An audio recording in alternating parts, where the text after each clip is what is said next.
నమస్తే అన్న, అందరికీ నమస్కారం.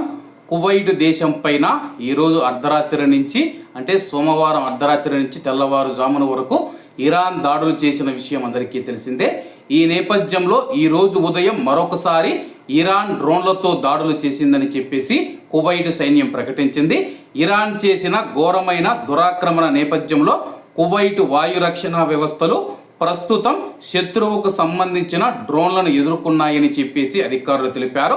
ఒకవేళ మీకు పేలుడు శబ్దాలు వినిపిస్తే అవి ఇరాన్ దాడులను వాయు రక్షణ వ్యవస్థలు ఎయిర్ డిఫెన్స్ సిస్టమ్ అడ్డుకోవడం వల్లనే సంభవిస్తాయని చెప్పేసి కువైట్ సైన్యం జనరల్ స్టాఫ్ పేర్కొంది. ప్రస్తుతం కువైట్లో ఉన్న మన భారతీయులు కానీ ఇతర దేశాలకు సంబంధించిన ప్రవాసులు కానీ కువైటీ ప్రజలు ఎవరైతే ఉన్నారో ఎవరూ భయపడవద్దండి. సంబంధిత అధికారులు జారీ చేసిన భద్రతా మరియు రక్షణ సూచనలు ప్రతి ఒక్కరూ పాటించాలని కోరడమైనది. అలాగే సోమవారం ఉదయం ఈరోజు రెండో విడత ఇరాన్ దాడులు చేసిందని చెప్పేసి ఉదయం 7:30 గంటల ప్రాంతంలో ఇరాన్ డ్రోన్ దాడులు తిరిగి ప్రారంభమయ్యాయని చెప్పి కువైట్ సైన్యం ప్రకటించింది. వైమానిక రక్షణ వ్యవస్థ అడ్డుకోవడం వల్ల పేలుడు శబ్దాలు వినిపిస్తూ ఉన్నాయి. కాబట్టి కువైట్లో ఉన్న ప్రజలు ఎవరూ భయపడవలసిన అవసరం లేదు. అలాగే ఈరోజు ఉదయం 7:30 గంటలకు కువైట్ దేశం పైన డ్రోన్లతో ఇరాన్ మరొకసారి విరుచుకుపడింది.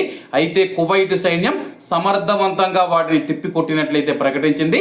కాబట్టి కువైట్లో ఉన్న మన భారతీయులు కానీ ఇతర దేశాలకు సంబంధించిన వారు పేలుడు శబ్దాలు వినిపిస్తే భయపడవద్దని చెప్పేసి దానిని గాల్లోనే మేము మిసైళ్లు మరియు డ్రోన్లను పేల్చివేయడం ద్వారా ఈ యొక్క శబ్దాలు వస్తూ ఉన్నాయి.